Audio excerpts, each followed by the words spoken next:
Good morning, everyone. Good morning, Dr. Rajat.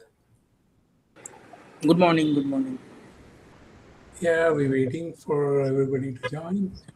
It's already 5 minutes Yeah. past our time.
Sorry, anyone in the group, please give some clarification on.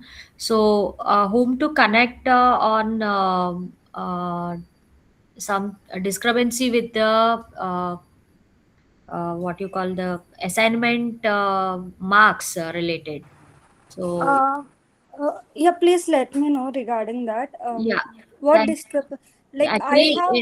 Okay. actually, in my previous module number 5, I have got all the questions correct, but one of the questions is partially correct, right? So that means so out of 10, one is partially correct, and rest everything is correct.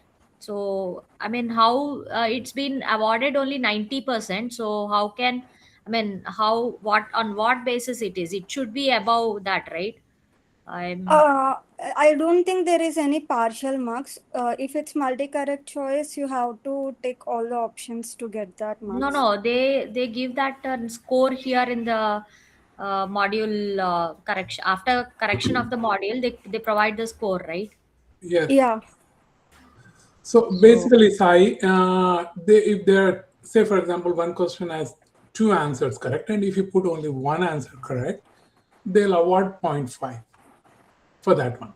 Means essentially, if it becomes like only one of the two choices are wrong, and means not selected, then it should be 95, not 90 exactly, yeah, right? Uh, yes, yes. That's what my concern is. can you point out to the particular question? Sure, sure. Let me just I'll provide you that details. Let me just go through that. Actually, Sai is taking care of this one in the, if you post that one in the channel or Discord, she's taking care of those things. Actually, I had Okay. her. Yep. It will be easy I, to do that one in the Discord channel because you can cut and paste and what you see out. okay. Okay. Thanks. Thanks, Bhaskar. I'll do that. Yeah, that will be So, better. somehow I'm not able to access my Discord channel. I don't know whom to contact. And in fact, actually, the same discrepancy is there in the modules. In the assignments 2 and 3 as well, wherein Dr. Anupama said that they will. She asked the person to correct and update the marks. I think Bhaskar, you raised it at the time, and she also realized, and Yes. but that has not been taken care, right? Or has it been done? Actually, this is what a little confusing, Sai. Sai mentioned in that those questions were removed altogether from the means awarding marks or anything like that because they were No, all no, no, no, I don't misplaced. think so. Um, I uh, still I, see them. yeah, I have to go back and check what I have did and means what I have asked them and what they have done. I have to reconcile on those things. But I just saw a Discord channel that Sai has replied. Okay, so Sai, can you please share your email ID to connect with you? Somehow I'm not able to access my Discord. Yeah, I'll put it in the chat. We'll Yeah, discuss it after the class. Maybe okay. right now Ritajit wants to Yeah, start. sure. Yeah. So, Dr. Rajat, actually, we are getting a little late. If you want to start, if you don't mind, sorry about it. Yeah, you're telling me? Yes, Dr. Rajat. Yep. Okay. Yeah, we can go ahead and start because it's getting a little late. I mean, late in the sense for me, I'm in US. It's like night 11:30 Okay, for okay. me. Yes, sure. So, okay, yeah, welcome everyone. So, really glad that you are all are actually participating in this course. The way at least it used to happen in the last years is I'll do accordingly. I'll just give you a brief overview of this year. This particular week was on error mitigation. I'll give you a brief overview, and then if you have questions, you can also ask. I won't go into too much detail of each topic because that was already covered in this week. It doesn't make sense to do that. But what I'll definitely do is I'll point you out to a few more error mitigation techniques which are super new, to the extent that some cases the papers are yet to be published, although they are, some notebooks are publicly available, so it's not like I am sharing something that I am not supposed to share. um, yeah, okay, so I guess my screen is visible, right? So let me just very quickly show a few things. That the way it goes currently in a quantum computer is we are in a pre-fault tolerant era, and of course we are going towards fault tolerance, since we know that noise is one of the major hurdles, if not the major hurdle of a quantum computer. Perhaps it is, it is the major hurdle of a quantum computer, and therefore we need error correction. That's somewhere we are going towards, and if you see the IBM roadmap, you will see that 2029 is when we are expecting to get a fault tolerant quantum computer for everyone to use, and by 2033 it will be a much larger scale. But before that, and none of us expect like that today we are doing error mitigation, suddenly 2028 error mitigation stops and error correction starts. That will not happen. There will be a smooth transition, and most likely even when error correction is there, some error mitigation may still stay back for various reasons. So it is not like that we are learning something at this point which will just become obsolete in a few years. That won't happen.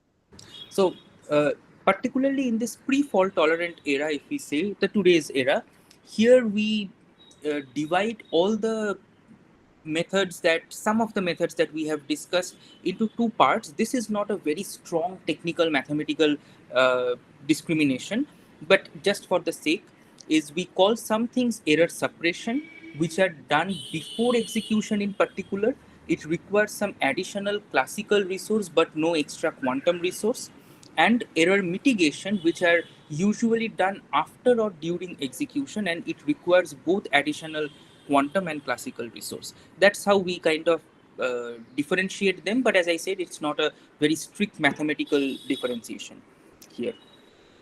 So if you see the different types of noise that come into the quantum computers today, you can kind of differentiate it like this: that when the system is staying idle, it kind of interacts with the environment, and it undergoes dephasing, decoherence, all of those. You have readout error where the measurement themselves are incorrect. So maybe the measurement outcome was actually 0, but I write down 1, something like that. And you also have these gate errors. None of these gates are perfect. They can again interact with the environment and do something which was not intended to. Some of the gates can actually hamper some of these idle qubits sitting here. This gate is occurring here, but maybe the pulse goes and creates some effect here, which is called crosstalk. And also we have something like the coherent over rotation, because we know that precise rotation by pi by 2 is a engineering challenge. So when I ask you to do pi by 2, maybe you just end up doing slightly more or slightly less, but that slightly more, slightly less means that it's a completely different gate. because that's a completely different unitary. So for this environmental noise, usually we do dynamical decoupling, which is pretty simple to understand. We keep on toggling this. The simplest thing here is what happens. This is the simplest protocol, of course. What happens if this system is in state 1, it has a natural tendency that it will release that extra energy and go down to the state 0.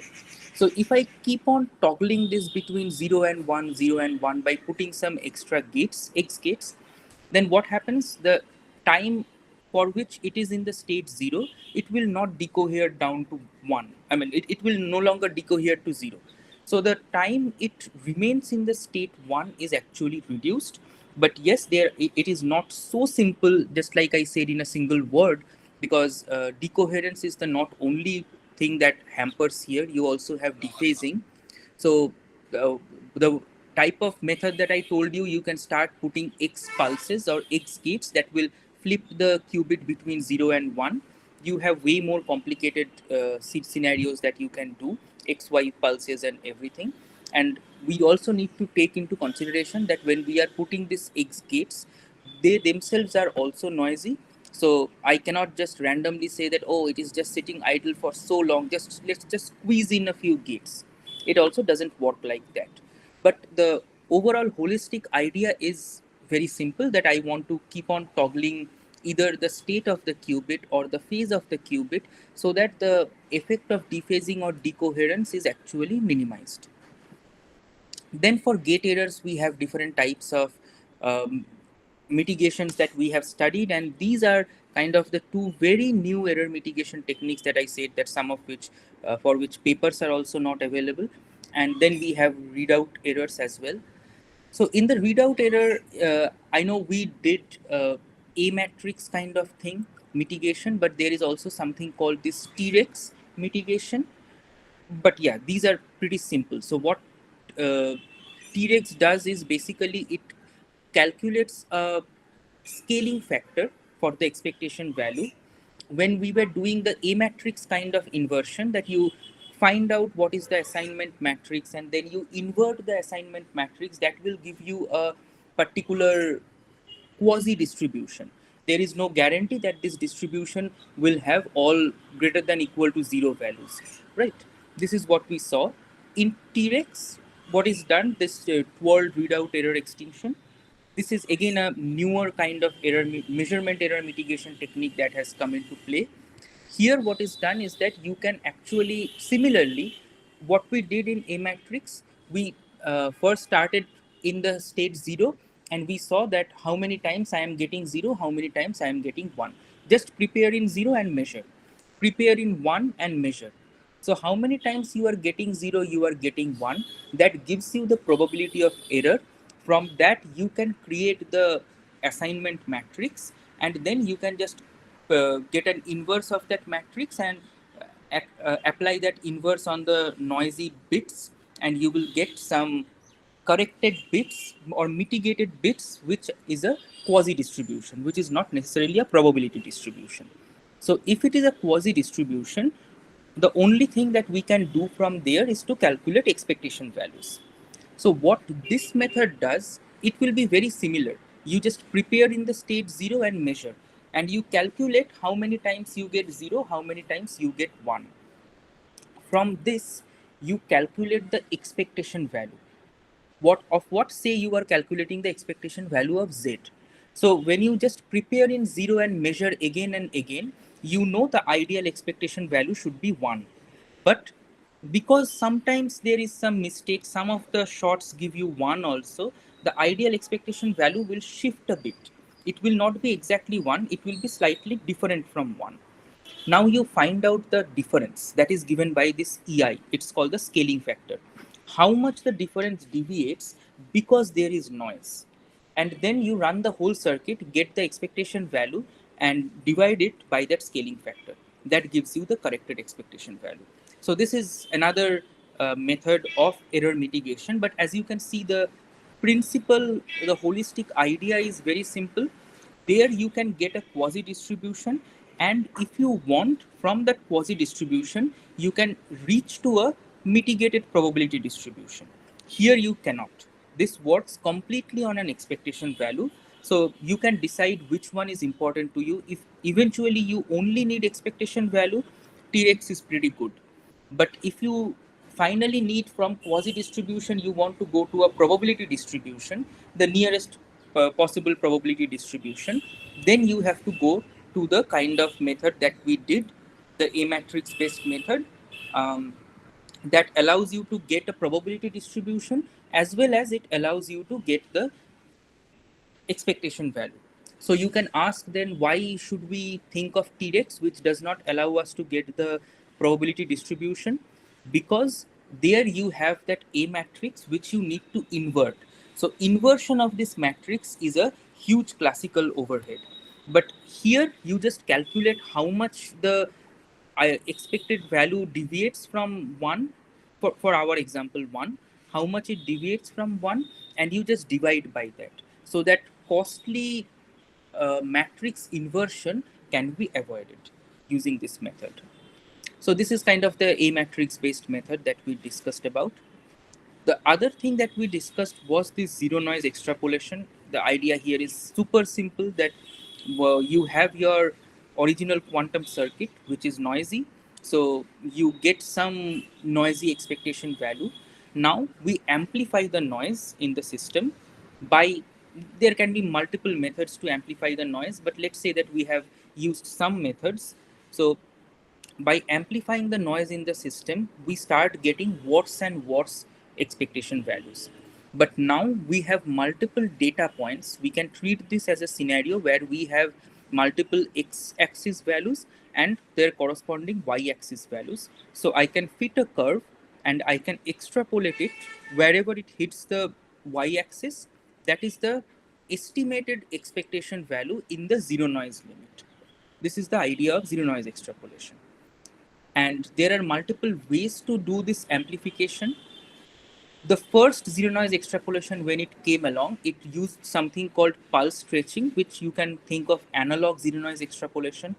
What happens whenever we use some gates, eventually that gate is converted to pulse, right? Now, this pulse, you can increase the duration of the pulse without changing its functionality. So if you do that, the gate remains the same, but because the duration of the pulse is increased, the noise in the system also increases. The problem with this is, for example, I myself don't really know very well how to work with pulses. So it requires a different kind of expertise if you want to do that pulse stretching. You need to understand pulses very well. You need to understand how much you can stretch so that noise is increased but functionality is not changed. All of those issues will come. Easier way, what we did here was gate folding. So this is more of a pulse stretching here, analog technique. What we did was kind of repeating the gates. We know these are unitary always. So if I repeat U with U dagger U, then this accounts for identity and I have only U. So this is functionally equivalent, but since I am using 3 gates, the noise is kind of threefold. Similarly here, the noise is fivefold and so on, right? And we get the expectation value for each of them and we extrapolate. This is what we studied. There is another way to do that, which is called probabilistic error amplification.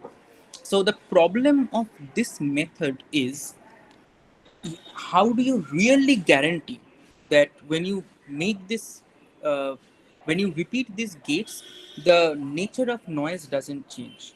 For that, we used Pauli twirling. Pauli twirling usually converts everything down to the stochastic Pauli noise model. True, but then also things depend on how many times you are doing the Pauli twirling, how many samples you are taking. If you take a very less number of samples, then the averaging is not sufficient. So it cannot be an exactly stochastic Pauli noise model. All of those issues come into play. So you cannot put a mathematical guarantee. So when I say guarantee, I mean a mathematical guarantee that whatever result I am providing here, this is within this much error bound of the original result, where you don't know the original result. Where you don't know the ideal result, it is not possible to use a zero noise extrapolation to actually give you an analytical bound that my result can be this much away from the ideal, whatever that value is, but still I guarantee my result is not away more.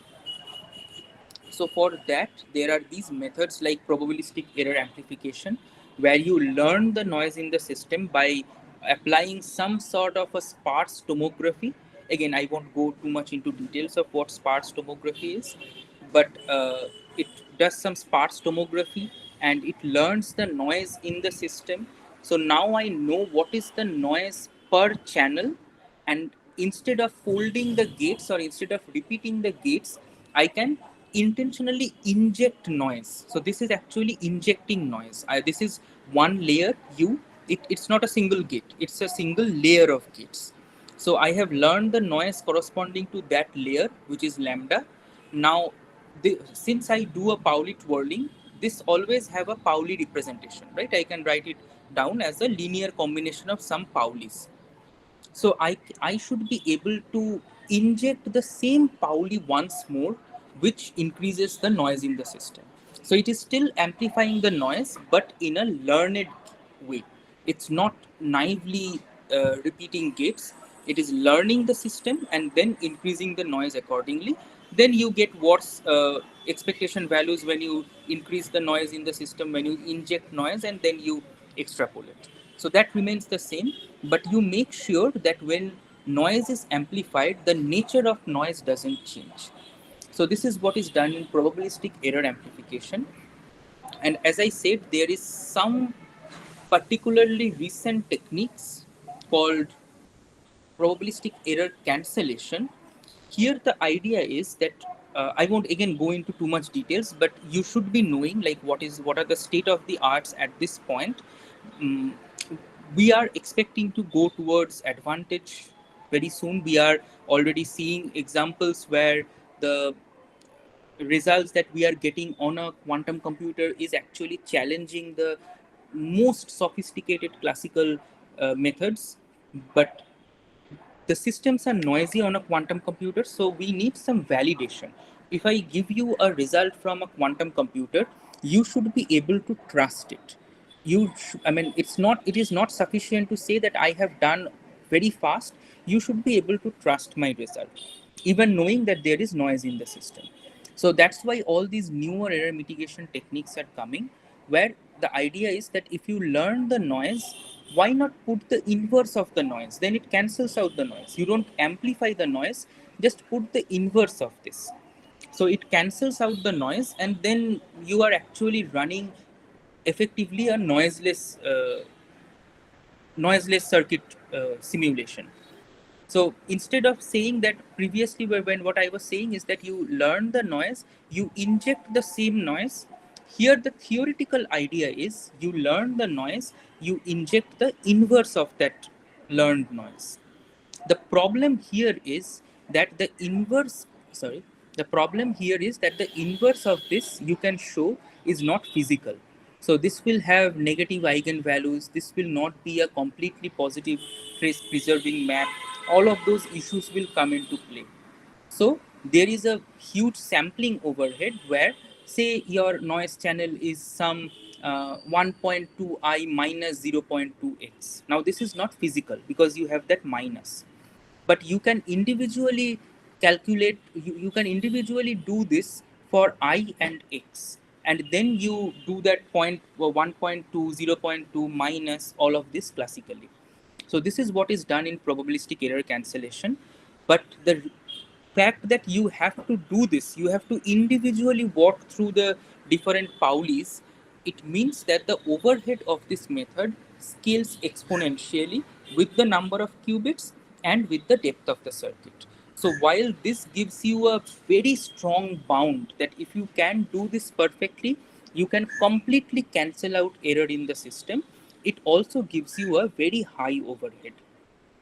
So what is done today is, the idea here is that let's say you are measuring an observable here and you have a really big circuit.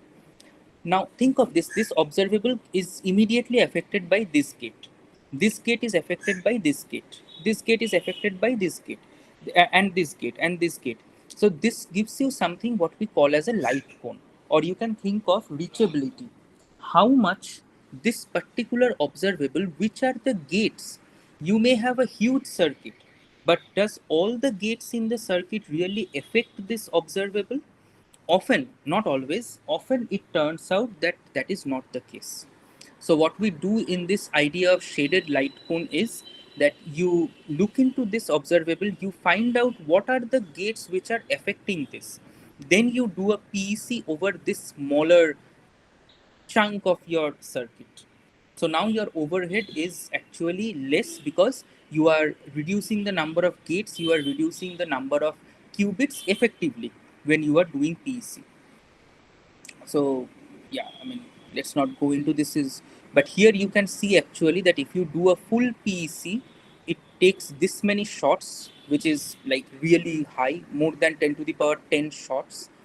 But when you do this kind of shaded light cone, you can bring it down to 10 to the power 8. And you can also put in something called bias, but let's not go into that. If you want to reduce the number of shots even more, it goes into something like a bias. So let's say that you have this 1.2i minus 0.2x. You say that I'll only do for the x part, not for the I part. You can choose like that. Maybe the other way should have been better, because it's 1.2 I minus 0.2x. So it is 1.2, which is the larger coefficient. So maybe I'll do for I, not do for x, not do the calculation for x. So when you do that, you are putting in some approximation here that allows you to reduce the number of shots or the overhead that you need at the cost of some bias. But you can calculate the bias. So now you can say that, see, my result after using error mitigation, my result, I can give this much overhead, I can afford these many shots, I cannot afford this many shots. For let's say I can afford this many shots, this is what I did, but I guarantee you that my result is within 4% of the ideal result. So this you can do. That means you can build trust in your result, that okay, my result is 4% away, not more than that. Or you say that okay, you take the least, my result is 10% away, but you still know a bound. You are bounded by some value. It is not some random value which I don't know, may be good, may not be good. You can give a bound on how much confident you are about the quality of your result. So yeah, I'll stop here. Just wanted to give you one understanding of this latest error mitigation techniques that we had and why that is useful. So I'll stop here. If you have now questions, we can start taking those. Dr. Rajat, Yeah. excuse me, this is Bhaskar. So I'm Yes. going back to your lectures, recorded videos, Hmm. and I have a question on assignment matrix. Assignment Okay. matrix. Yeah. Let me. Can I share my screen? Yeah. Sure. I want to show where it is actually. Hmm. So let me see to share the screen. I'm trying to find where it is. Okay, here we go.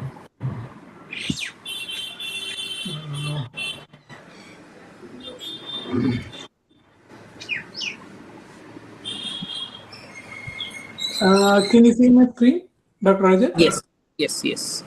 So this assignment matrix is a little confusing, because what you said is Pij equal to probability that state was measured as I when it was actually J. Okay. So when it comes to 1 to 1, okay, it is 1 minus P of, actually you're expecting a value of 1, and also it is measured as 1 only. Why did you put 0, 1 here? This is confusing. No. So what does P0 given 1 means? What is the probability that the outcome was 1, but you recorded it as 0, right? Yes. So if you, so that is the error when the state is 1, that is the error that you are having. So that is the probability of error. So if you do 1 minus that, that gives you the probability that when the state was 1, you recorded it as 1. So you were correct. So you can say that 1 minus p 0 given 1 is basically probability 1 given 1. Yeah, that should be 1 given 1, right? But that's the thing, right? So when you have only two choice, either you can record it as 0 or you can record it as 1. So here I am saying probability of 0 given your state was 1. So you recorded it wrong. So if you do 1 minus probability of that, that gives you the probability that you recorded it correctly. So that's why this gives you the correct result. The reason of actually writing like this, I could have also written probability of 1 given 1, but it actually shows very clearly in the assignment matrix that the columns add up to 1. So that's Okay, why got I'm it, got writing it. like that. Yeah. So, okay, got it. Okay, and now I understand. So you are deducting 1 minus probability of getting 0 of 1. Okay, got it now.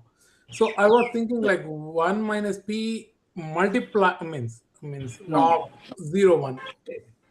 It's only 1 minus p of 0 1. Yeah. Yeah. Okay. Now Exactly. I understand. Thank you. Okay. I'll stop sharing. So I have another question, Dr. So we are talking about all this error mitigation and noise extrapolation, all these things. But how are we going to implement this one into a real life scenario? I am running an algorithm, okay, based on some question, some research that I'm doing, and I'm running an algorithm. And I expect some values and I get some other value. Means I do not know what I'm expecting, because that's the reason I'm using a quantum system to Right. run my algorithm, right? I want to Right. see the result. Okay. Yeah. So first of all, how do I know that result did not have any noise? Okay. Even if there was a noise, how should we use to that to mitigate the things that you are you have explained? Yeah, I know you are simulating the noise and measuring everything. That is fine. But in real life, when I run algorithm and I do not know what I'm expecting, right? That's the reason I'm Right. running. But Right. I get some results. How do I know that noise has been introduced into it or not?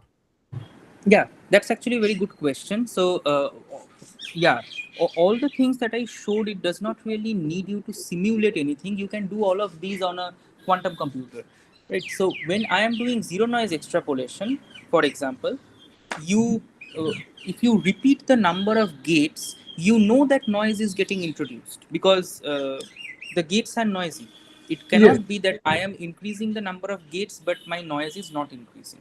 Yeah. So that's how you kind of increase the noise and you extrapolate. Now, the question that I think you are asking, if I understood correctly, that I extrapolate, I get some mitigated value, so-called mitigated value. How do I know that this mitigated value is correct, or at least very close to correct? Because I don't know the correct result. Yeah. Yes. So that's a very valid point. So I'll give you two answers. First is that because you can, first the answer is you can kind of indirectly try to validate it. How? You take your original circuit, you make the circuit Clifford. How to do that? You if you write down the circuit in the basis gate set, at least of IBM systems, the only gate which is non-Clifford is the RZ rotation. So if you but RZ for arbitrary theta, if you put in RZ say pi by 2, that becomes a Clifford gate. So you remove the arbitrary rotation and you make it a pi by 2 kind of rotation, and so you make it a pi by 2 kind of rotation, and then it becomes a Clifford circuit, but it's a completely different circuit now. It's not the original circuit that you are looking for. Then why am I doing this? Because when you make a Clifford version of the circuit, you can actually simulate hundreds of qubits if the circuit is Clifford. So now you can simulate the Clifford circuit, you can get the ideal result, but since the structure of the Clifford circuit and your circuit is exactly same, The only thing that changed was some of the rotations, theta. You just made them pi by 2. So you can expect that the noise will affect the original circuit and the Clifford circuits accordingly. Now you can do the same zero noise extrapolation on the Clifford circuit and see how much it is getting deviated from the actual result. You know the actual result for the Clifford circuit because we Okay. can simulate it. So that is an Oh, indirect way of saying that if it works for the Clifford circuit, why should it not work for the original circuit when the structure of the circuit is exactly same? But okay. if you want a more analytical thing, like this is kind of indirect way of saying why should it not work. But if you want a direct way of saying that yes, it is going to work and here is a proof, then you need to go to these kind of probabilistic error cancellation, shaded light cone methods, which is Mhm. more resource hungry, but you need to pay the more resource for that analytical bound that yes, I am sure from maths I can guarantee that this is not wrong. Or even if it is wrong, this is wrong by this much at most, not more than that. Okay. Okay. Yeah. Thanks, Dr. Rajat. Okay.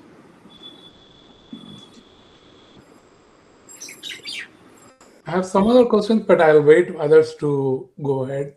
And I'll, Yeah, I see there is a question like at what circuit depth that does error mitigation stop being effective on current hardware?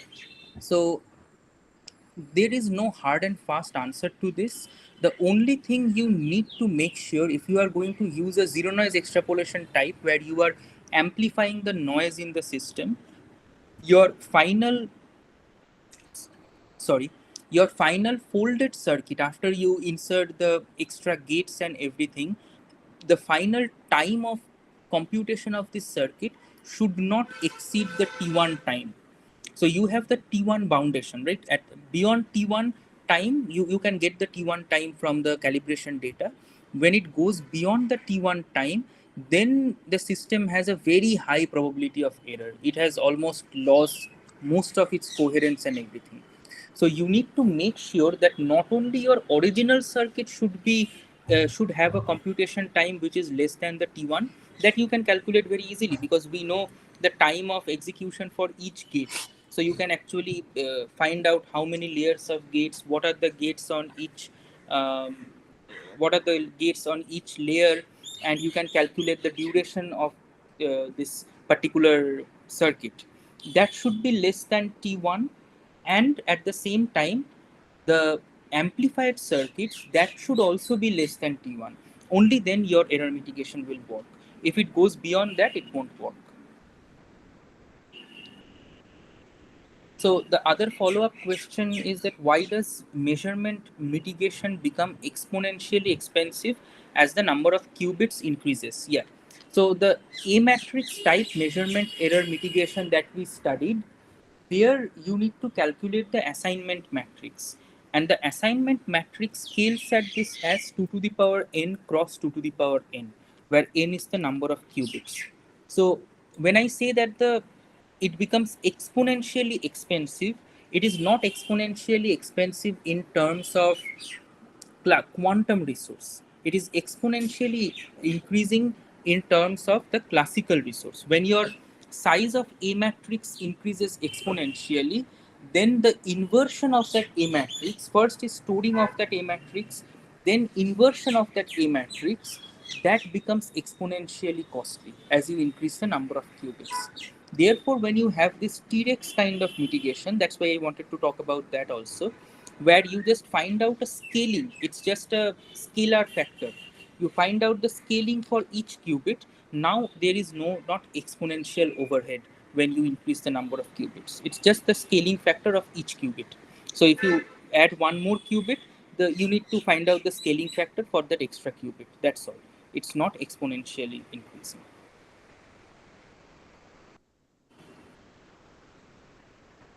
Yeah. Uh, we got.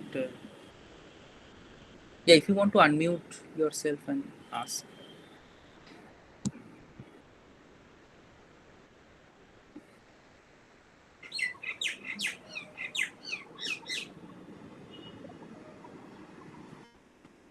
Yeah, Venkat, if you want to unmute yourself and ask your question.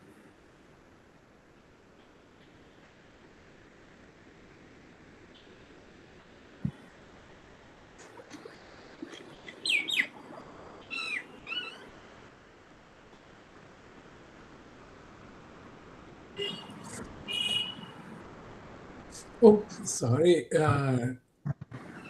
Dr. Majumdar, your Yeah. name is. Sorry, I was pronouncing your name wrong. Is it Yeah. Ritajet?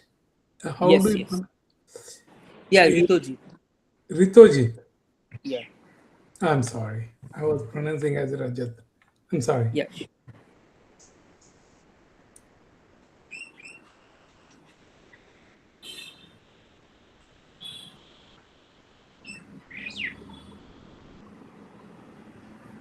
Um, so I see Venkat, QC22 Venkat has hand raised, but if you just unmute yourself and you can ask your question.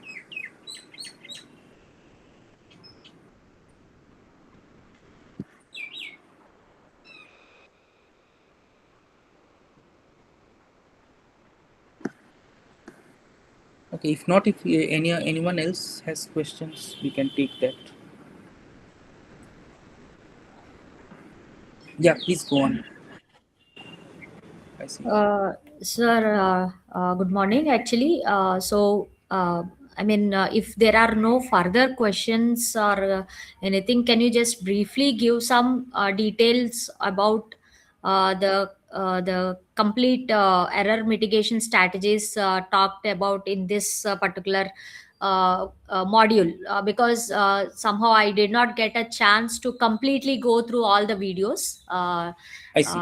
Uh, so if everybody doesn't have any further questions, I just want you to just go through that module briefly, so that it can benefit uh, everyone, if whoever is not yet completed the entire videos part. Okay, okay, sure. Yeah, that's a good idea. Okay, let me share the screen and maybe just the last page somewhere. Yeah.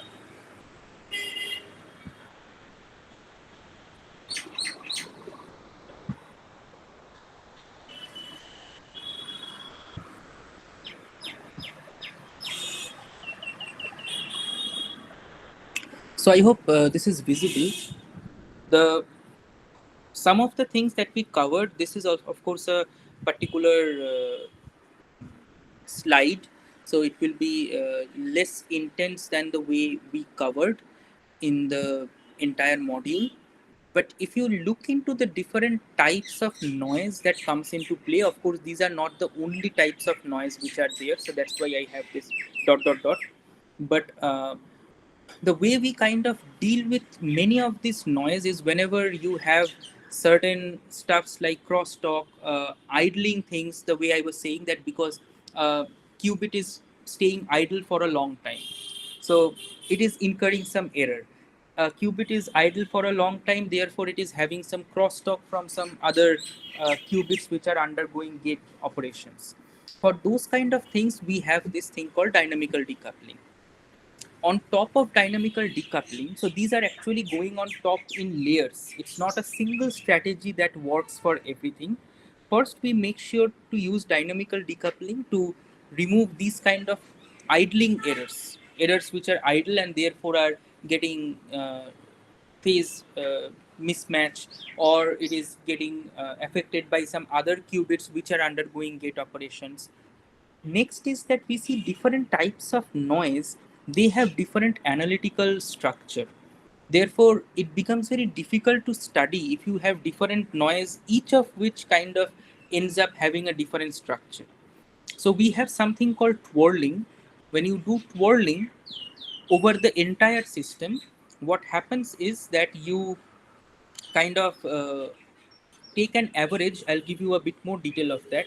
You take an average and it makes the average noise channel a very nice stochastic Pauli noise channel. So now we don't have to really worry that, okay, this noise looks like this, that noise looks different, some other noise looks different. I don't have to worry about that. After doing twirling, the average channel looks very nice and systematic. For measurement, particularly, we have measurement error mitigation. After you do twirling and dynamical decoupling, on top of that, we use what is called this error mitigations, like we particularly talked about zero noise extrapolation. So, if you ask what precisely is twirling, then okay, let me go through this kind of thing. So what is zero noise extrapolation? It's very simple. The way I went actually in this slide was to go from this outer layer to inner layer. So here the idea is very simple. Let's say you run your original circuit that has a noise factor lambda 1. I am not going to put any physical meaning to lambda 1. So in other sense, you are not allowed to ask what is lambda 1. What does it physically mean? It's a mathematical concept which captures the amount of noise in the system. And the amount of noise, even if I don't know what noise is, what is the strength of the noise, I'll just say it is lambda 1 for the original circuit. I don't need to know anything more.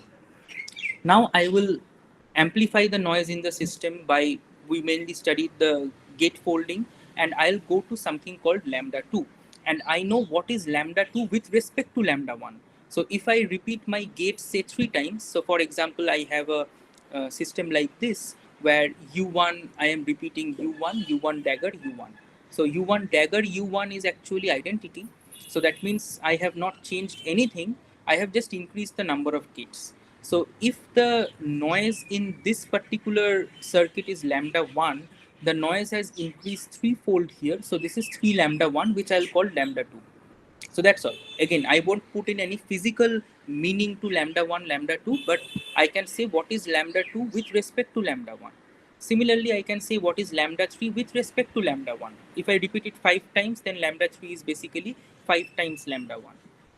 Corresponding, we have the circuit. This is my original circuit, so I can run it on a quantum computer. I'll get some expectation value, which will be affected by noise.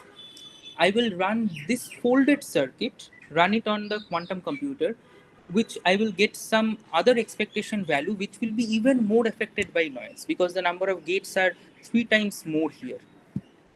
So you can see that the expectation values start getting worse and worse. But now I can treat it as a simple curve fitting problem where I forget everything. I have 3 x-axis, I have 3 corresponding y-axis. I need to fit a curve, and then I will extend that curve to meet the y-axis. So this kind of means there was some noise lambda 1 associated with the circuit. What this extrapolation means, I am trying to go to a scenario, not physically. So I have seen papers who actually make this mistake that after doing zero noise extrapolation, I can remove the noise in the system.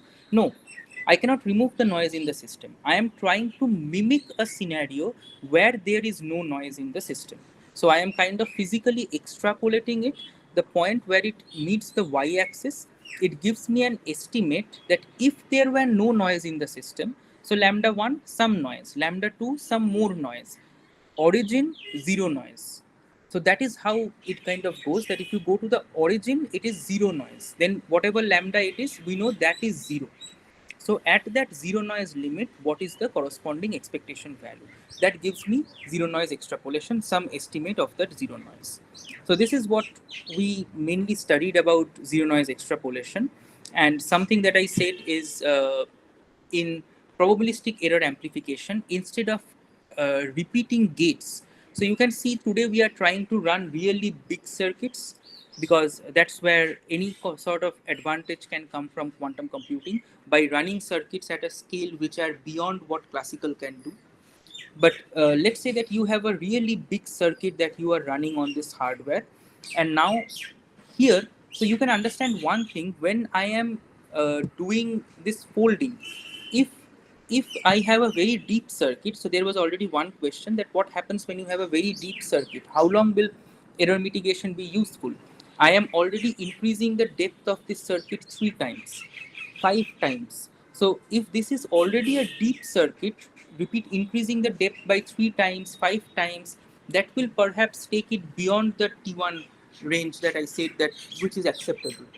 So what is done is something called partial folding, that instead of, so if I say lambda is equal to 1 for the original circuit, I say lambda is equal to 1.2. Instead of taking lambda equal to 3, this corresponds to lambda equal to 3. Repeat each gate 3 times. So I say take lambda equal to 1.2. That means that you randomly select 2 gates out of 10 gates. Then repeat those 2 gates 3 times. This is partial folding. This is what lambda equal to 1.2 means. Randomly select 2 gates out of 10 gates and just fold those 2 gates. So here you can actually reduce the increase in depth of the circuit. You can put a limitation on that. But when you do that, what happens? Let's say you can see the color code. Let's say you selected this gate, which is less noisy. Next time when I am doing the same protocol, since I am randomly selecting gates, I select this gate, which is more noisy. So your result and my result will not be the same. Since there is a randomness and noise is not uniform throughout the throughout the hardware, your result is not actually repeatable. If I repeat the experiment again and again, I am not expecting to get the same results. It will depend on the choice of the gate where I am folding, when in terms of partial folding. So that's why we do this probabilistic error amplification, where we look into each layer, not a single gate. I look into each layer, I learn the noise of the layer. So now for all of these gates, maybe this gate is more noisy, this is less noisy, whatever. But when you take the entire layer as a whole, that less noisy, more noisy, that gets averaged out, and you get a single representation for that entire layer. So I'm just calling that lambda L1, lambda L2, and so on. And then you repeat those lambda L1. This is injecting the noise. I am repeating that exact learned noise model. So it cannot now be any more that, oh, you chose a good gate, so you got a good result. I randomly ended up selecting a bad gate, so I got a bad result. That will not happen. So I am repeating the same learned noise factors again and again. But otherwise, it's the same. You repeat this, you get the expectation values, and then you fit a curve, and then you extrapolate. The idea is same. The importance of twirling is super important, because the idea of twirling is like this. So let's say that you have one gate here. So I have one gate here. So if I put a Z gate after this, what should I put before this so that it is functionally equivalent? You can actually go and calculate that if I put a Z gate here, if I expect that a Z will come after this C0, then I need to put a Z before the C0 as well. Then it is essentially just a C0, nothing changes. So this is kind of, you randomly select some Pauli gates, you put it and you decide what should come before, or you put it before and you decide what should come after. So what happens when you keep doing this randomly many times and you take an average, it cancels out the different types of noise and it makes the noise stochastic Pauli. So when you increase the noise in the system, when you amplify the noise, it kind of ensures that the nature of the noise doesn't change. How do you do that in reality? So let's say you are running the circuits with shorts equal to 1000. So that means you are running the same circuit 1000 times.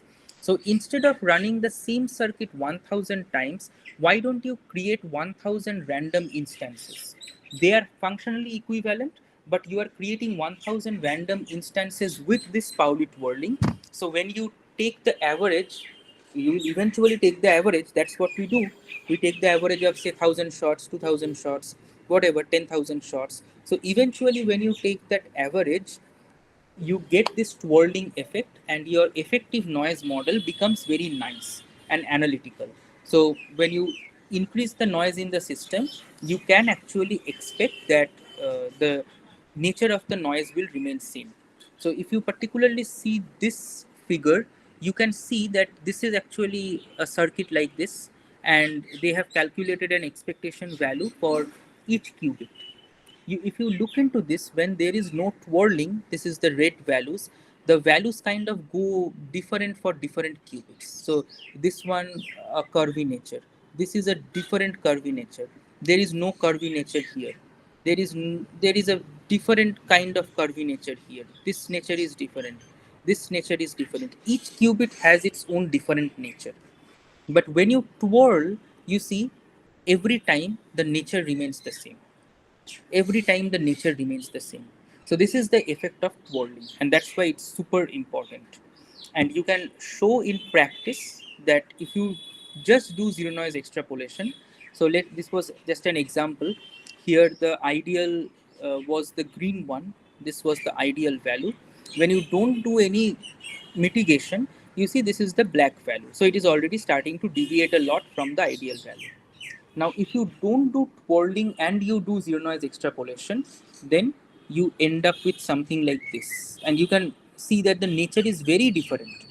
And you might even come back and argue that I would rather have that noisy curve. It is at least following the nature of the ideal curve.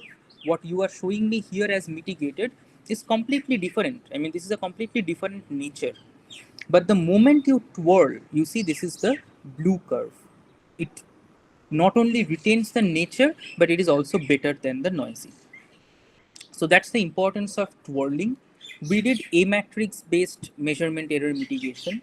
So if you want to do the entire pipeline, how should you go into that? We first get the circuit, we transpile the circuit. So transpilation, I think, is next week. But you look into the circuit, first you transpile the circuit. Then you amplify the noise in the circuit. That means you have one circuit, say you want to amplify lambda equal to 1, 3 and 5. So you create the three circuits. You create the three circuits corresponding to lambda equal to 1, lambda equal to 3, lambda equal to 5 on the transpiled circuit. Now you calibrate the readouts. So what does it mean to calibrate the readout?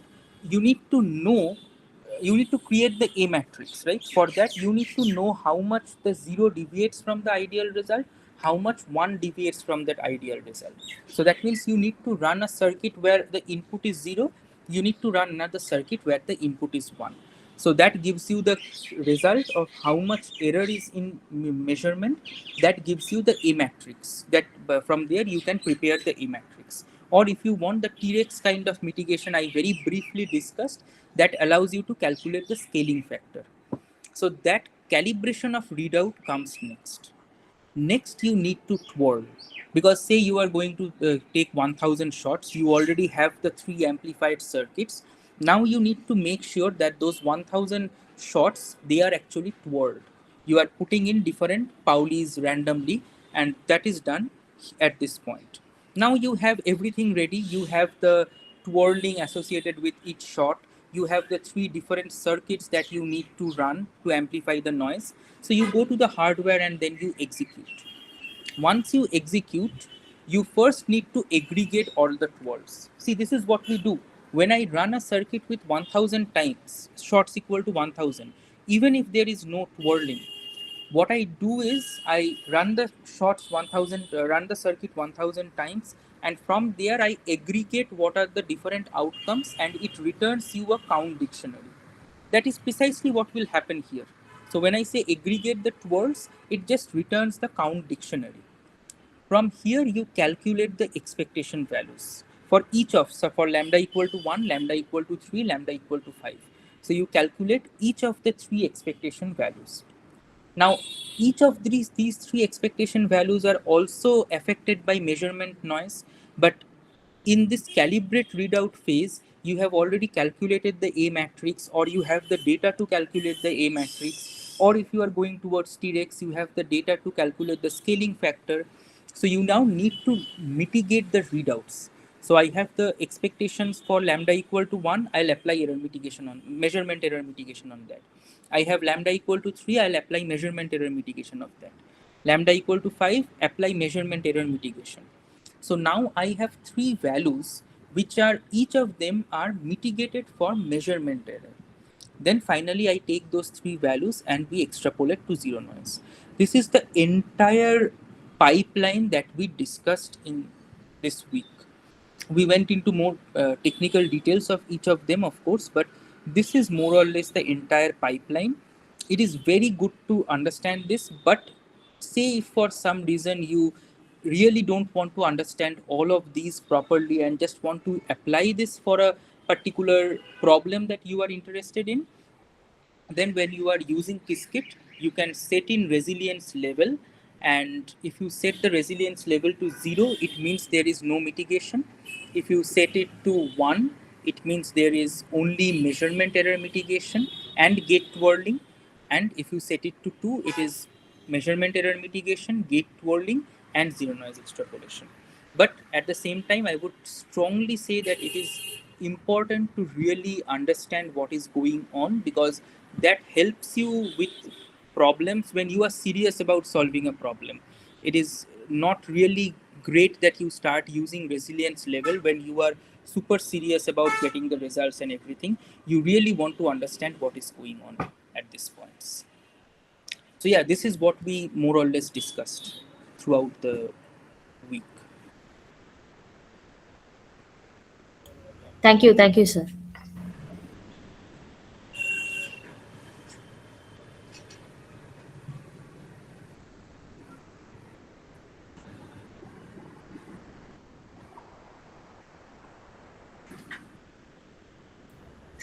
Sir, is there any like we discussed like how we want to mitigate the noise, but as you said, like noise itself is not having any pattern, right? Like that itself doesn't fall under any distribution or any pattern. So when you are extrapolating from lambda, while when you are extrapolating it, then again it's going to be more random. So is it really giving the right extrapolation, or how little more explanation on that, sir? Yeah, so that is true that noise is random when you don't do twirling. If you properly do twirling, say if you take 10,000 shots and you properly twirl the system, then your noise becomes a stochastic Pauli noise model, which is like a depolarizing noise model. So there you already have a structure, and even if you increase the depth of the circuit by amplifying noise, there also you need to maintain that twirling. And if you keep doing this if you keep maintaining the twirling properly, then your noise has a structure. It is no longer random. Okay, okay.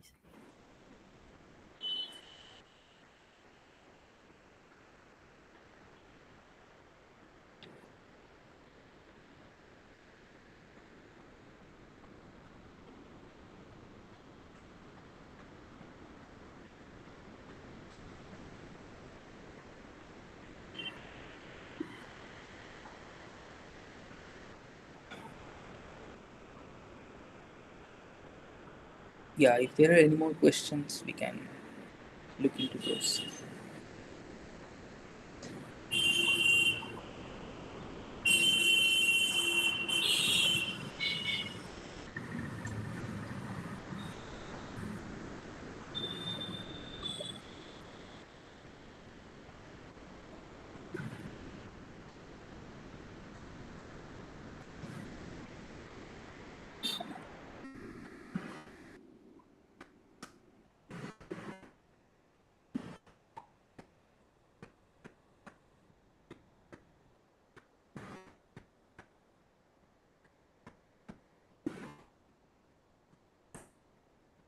Yeah, if no more questions, Sai, do you want to take over? Yeah.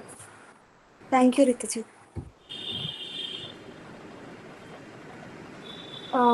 So regarding the corrections in the previous modules,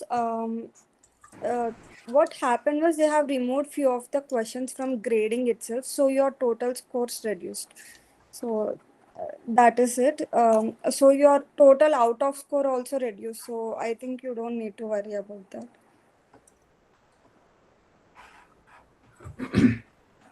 So, Sai, if they have removed the questions, yeah, naturally the score percentage will get reduced, right? So one question being wrong in 10 is different than one question being wrong in 7 or 8. So the percentage is getting reduced. So Oh, okay. Your overall percentage also got reduced. of course, because and also Okay. you have to keep in mind that everything is tied to the percentage when they get the certificates. It should be above 85% to get the certificate with distinction. So these are all like tied up to together. Of course, they Yeah, are. I will mail the NPTEL team regarding this, but these particular questions that I have posted on the Discord, those will be removed from the grading. If Or they are if removed from they, the grading, then excuse me, yeah. But the scores are not adjusted accordingly because I got the wrong based on those removed questions only. But the scores have been not corrected. So scores okay, are still the same old scores. So they have to be corrected, Sai. yeah, only that particular issue, right? We will mail them to correct the scores, but Yeah. the answers were modified or at least given, those questions were removed. So anything else, is it a problem in these things? One other concern I have is I even sent an email and to the NPTEL IITM team. When it comes to course 8, means module 8, number of videos released for 11. Even in module 7 also 11 videos were there, but some of them were like 10-minute ones.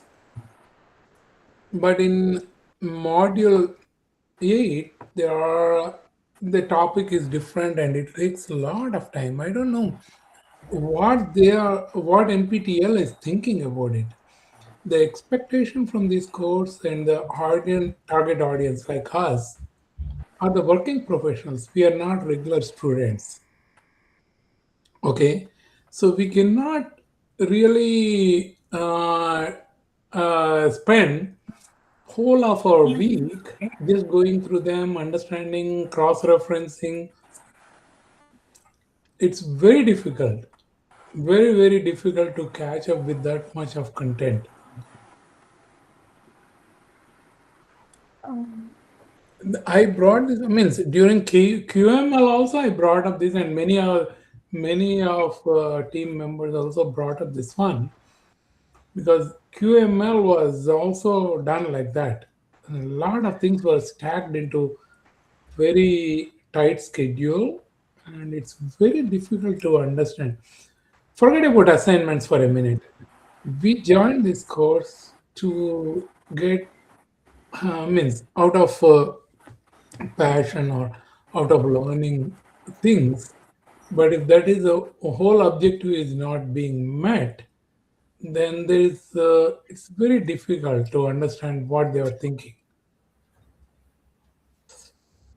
This is Yeah, very hard. I really agree with Mr. Bhaskar.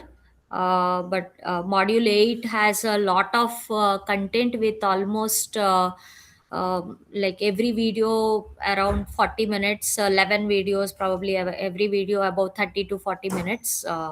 Yeah, and again, it's not that we don't want to go to that level of detail or anything, but the time is the issue here. Either you can just extend a time for learning, or maybe module 8 will be followed up with a break week, right? So if you can extend that at least 1 week of time, that would be more helpful for us. Like yeah, that's what my point here. So you guys want just 1 week extension for this week, right? Yes, at least that would help. Okay, we will try to mail the NPTEL team regarding that. I don't think we can Not do just anything. no, sorry, Anbo. Yeah, go ahead, Anbo. I don't think we can do anything about the current whatever course structure that they have designed, but at least we can give you some more time. Is that Yeah, okay?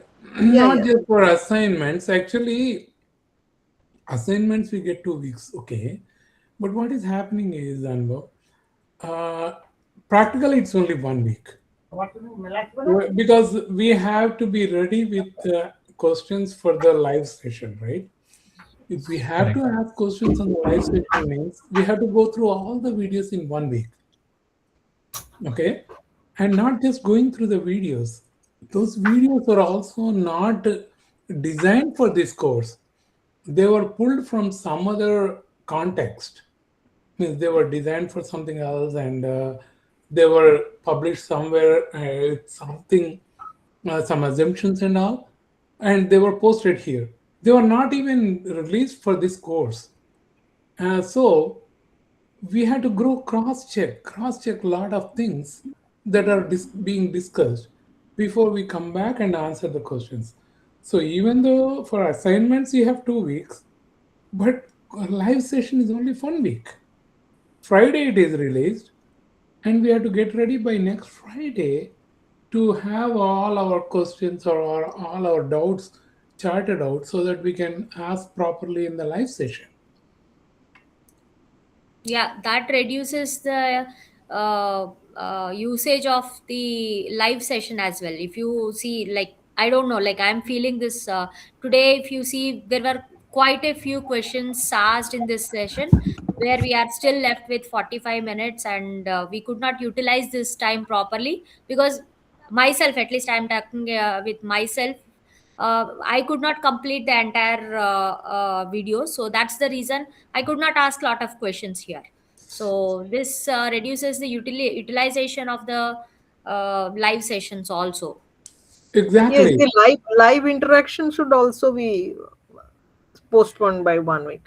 If that would do, then that's okay. I mean, Yeah, exactly. assignment, So yes, at least we give 2 weeks for the, because yes.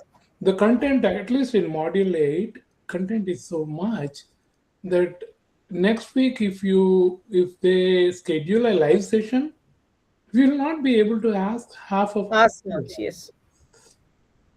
That is the reason for the past 3 weeks we are having these live sessions only for 1 hour.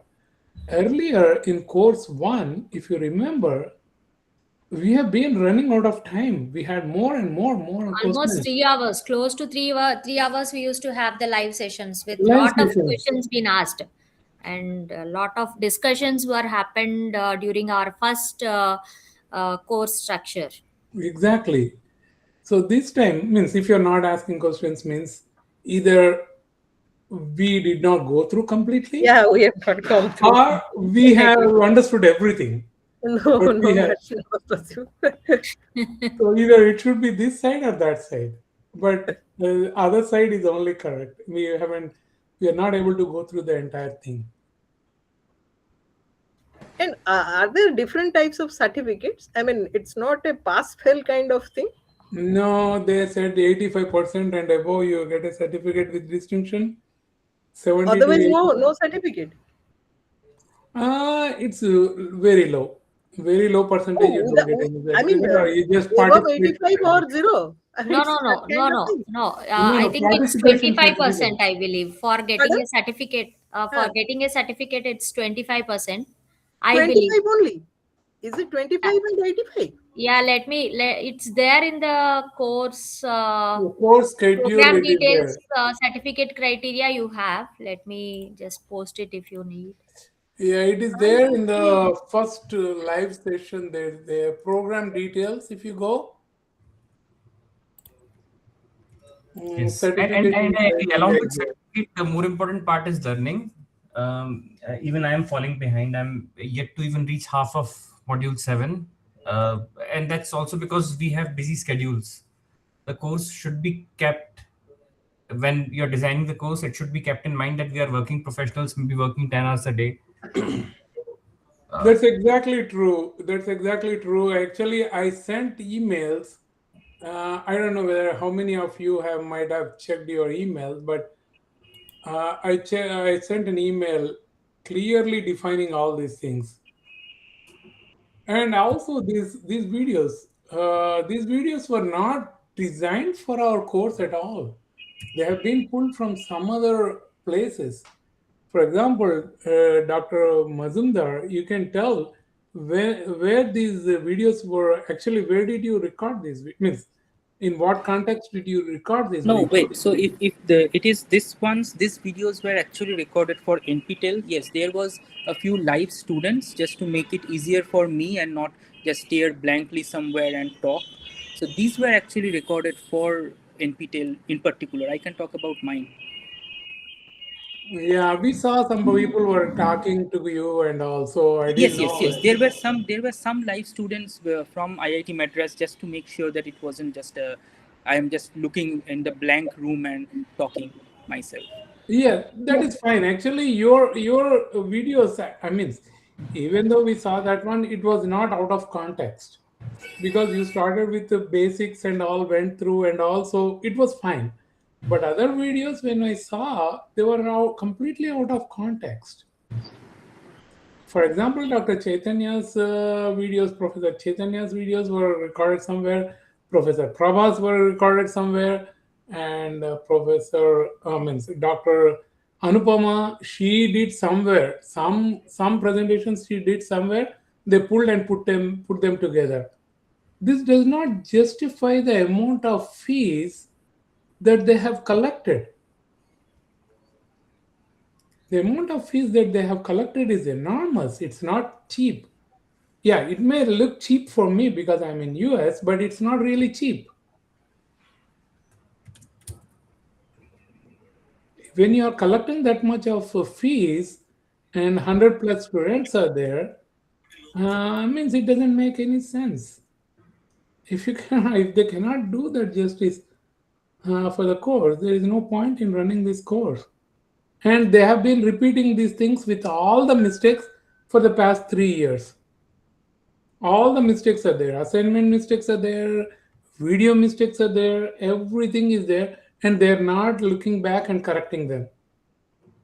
And Qiskit versions are also changed, and the questions carry from the old Qiskit versions, and they mark them as wrong because we are following the new Qiskit, and the questions come from old Qiskit, and because that doesn't exist, they're marking us wrong. So all these things are there. This is ridiculous. Anyway, Dr. Means Anubhav, Sai and all, I don't know how much you can do this one with this one. Only thing is you can convey our thing to NPTEL. NPTEL is not responding at all. This is ridiculous. They send an email or anything, they don't reply back, they don't acknowledge, they don't take care of anything. Okay, Very let's unfortunate thing. okay, let's do one thing then. I will mail them about extending the week 8 by one, and also maybe we can arrange the live session at least 1 week later. Yeah. In the future, if there are any such modules which you feel like you won't be able to complete, just let me know in the Discord once. Okay, thank you, Anubhav. We cannot Thank you so much. actually put you on the pin, all means we cannot even hold you up because you are helping us. Hmm. Sai, Anubhav, and all, you are helping us a lot. Unfortunately, we cannot put you on the hook, and the people who have to be who are responsible, are not on these calls, and they don't reply for the emails.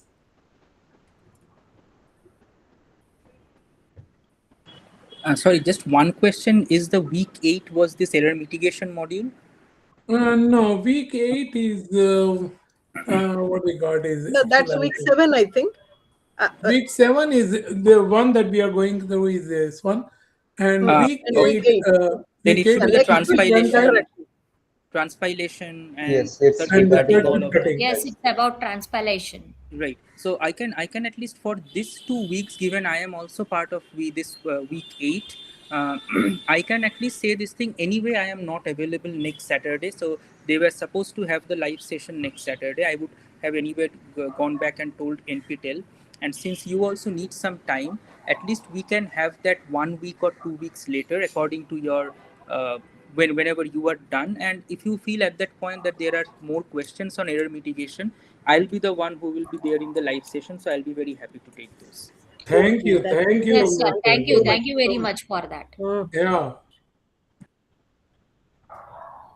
thank you so much. Thank you. Thank you so Dr. much. Majumdar. Thank you so Really appreciate it. I will also convey your message to NPTL, and maybe we can have this week 8 live session at least 1 week later. Is Yeah. that okay? Then I will Thank you, know. Anubhav. Yeah. So only thing is you tell them that I sent an email today clearly describing all what I have said. Ask them to look at those emails. Just ask them to look at those emails. And myself also send an email which is and I mean by endorsing Bhaskar's email. Please also uh, I mean take this point to NPTL and above. That really help actually. Yeah. Sure. Sure. And these points, like, it may not be more helpful for us, but if you can correct these things for the next upcoming things, that will help people who are Yes, coming yes. and Next learning week here batch by will paying a lot of definitely amount. better. Actually, even we don't have access to the future modules, so that's even a problem for us. I talked to a lady who called me to join in this course. Interestingly, she called me. I don't know how she got hold of my phone number and all. She asked me to join, and I got interested. Now she's also not replying. I was talking to her on regular phone and WhatsApp. She called me on WhatsApp, and she's not replying back. She said she was from NPTL, and she sent me all the payment links and all those things. And now she's also not replying. That's what I felt really bad about this whole NPTL team. Anyway, thanks, Anubhav. I'm sorry we don't want to put you on hook for this, but unfortunately, you are you are kind of a bridge for us, so we have to share our frustration with you. It's okay. I know you and Sai and others, everybody is helping us a lot, but unfortunately, things are not going well.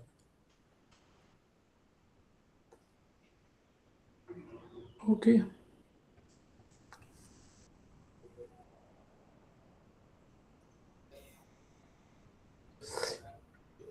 At least I think, yeah, I'm done. If anybody has any questions, yeah, go ahead and.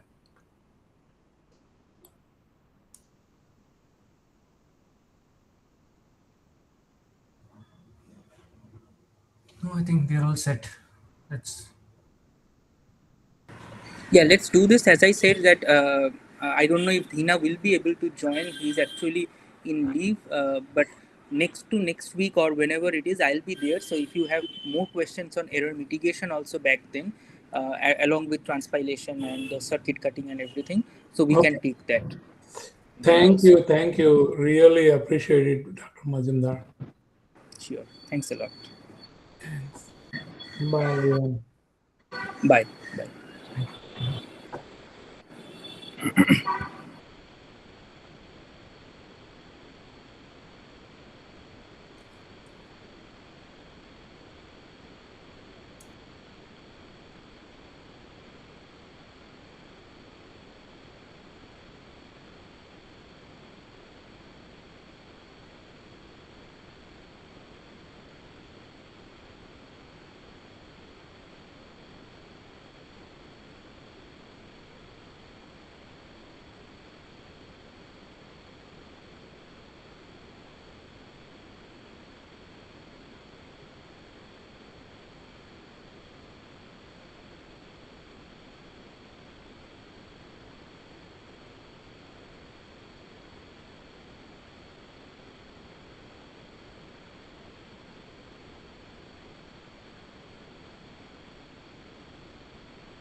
Hey, if nothing more, guess we can drop, right?